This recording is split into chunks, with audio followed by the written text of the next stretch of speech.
देखिए, आज मैं सबको एक सबसे बड़ा मंत्र देना चाहूंगा कि अपने आप को मोटिवेट कैसे रखें, अपने आप को सही रास्ते पे कैसे रख सकते हैं, कैसे ला सकते हैं। पर इसके लिए पहले वीडियो को लाइक कर दें और चैनल को सब्सक्राइब कर लें। देखिए, मैं आपको बताता हूँ, सबसे बड़ी प्रेरणा मिलती है हमें अपनी फैमिली से, हमें अपने घर से, हमें अपनी माँ से, अपने पापा से और अपने बुरे हालातों से।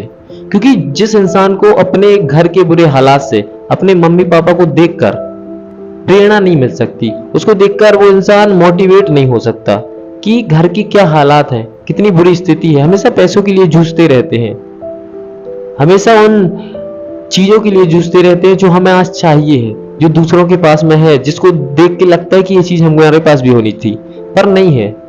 पर इंसान को लगता ही नहीं है, वो इंसान कभी इंस्पायर नहीं हो सकता, उसको कोई मोटिवेशनल इंस्पायर नहीं कर सकता, कोई नहीं कर सकता। जिसको अपने घर के हालात से दुख नहीं होता है, जिसको अपने मम्मी पापा के काम, उनकी बुढ़ापे को देखकर दुख नहीं होता है, तकलीफ नहीं होती है कि इनकी क्या उम्र है और ये किस उम्र में काम कर रहे हैं। जिस उम्र में उनको घर पे रहना चाहिए उस उम्र में उनको काम करना पड़ रहा है। क्यों? हमारी बदौलत, आपकी बदौलत। क्योंकि वो अपने लिए नहीं कमा रहे हैं, वो अपने लिए नहीं कर रहे हैं, वो हमारे और आपके लिए कर रहे हैं।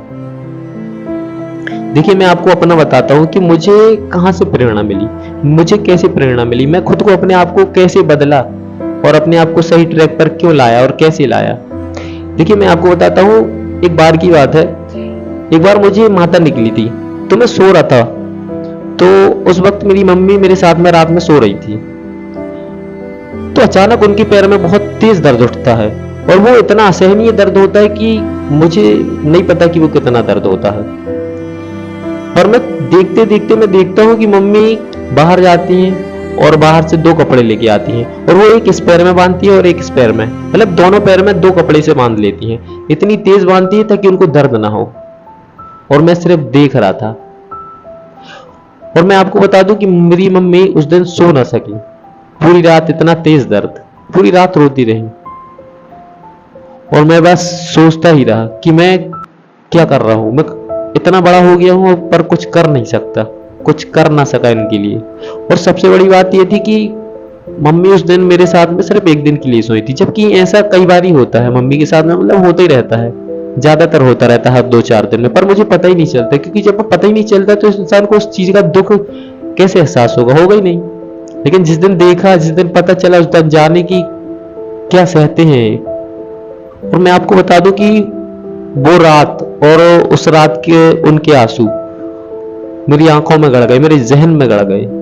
अब आप बताइए कि अगर इस सब को देख के, अगर इन हालात को देख के, उनकी उम्र देख के और उनका दर्द देख के अगर मैं कुछ ना करूं तो क्यों ना करूं? फिर तो मेरे ऊपर धिक्कार है मुझ पे कि मैं कुछ नहीं कर रहा हूं या मैंने कुछ नहीं किया अपने जीवन में। और मैं आपको एक चीज और बता दूं, जब मेरी मम्मी को दर्द होता था ना तो पूरी रात दर्द में रहती थी, पूरी रात रोती थी। इसके बावजूद भी वो ऐसी हैं कि सुबह होती वो खेत काम पे चली जाती थी, आज भी जाती हैं। इतना सब देखने के बाद अगर हमें तकलीफ ना हो, हम सही रास्ते पर नहीं आ रहे हैं, सही काम नहीं कर रहे हैं, अपने आप को नहीं बदल रहे हैं, मेहनत नहीं कर रहे हैं, तो धिक्कार है हम पे। फिर अच्छा तो कुछ कर ही नहीं रहे हैं, बल्कि उनको मरने के लिए छोड़ रहे हैं जिसने हमें जन्म दिया। देखिए, इंसान को चोट लगना तो जरूरी है, इसके साथ साथ मुझे और भी चोटें लगी हैं, पर वो घाव नहीं दिए जो इस घटना ने दी। हो सकता है कि आपको भी ऐसी चोटें लगी हो पर आपको याद ना हो। आप उन चोटों को याद करो, उन घाव को याद करो, उन घाव को अपने यादों से खुरेद दो, उनको ताजा कर दो और अपने आप को मोटिवेट करो। क्योंकि फैमिली से बड़ी कोई मोटिवेशन नहीं है। आपको दुनिया का कोई मोटिवेशनल का आपको मोटिवेट नहीं कर सकता। आपको खुद को ही, अपने फैमिली को देखकर, खुद को देखकर, खुद के हालात को देखकर आपको खुद बदलना होगा और खुद को संभालना होगा। बदलाव कठिन है पर बहुत जरूरी है। जब आप बदलोगे तो आपके सारे हालात बदल जाएंगे। क्योंकि पैसे से ही इज्जत है, पैसे से ही नाम है, सब कुछ। आपके नाम के बाद आपका काम ही पूछा जाएगा कि आप क्या करते हैं। इसलिए आप अपना नाम बनाइए, अपना पैसा बनाइए, अपनी औकात बनाइए।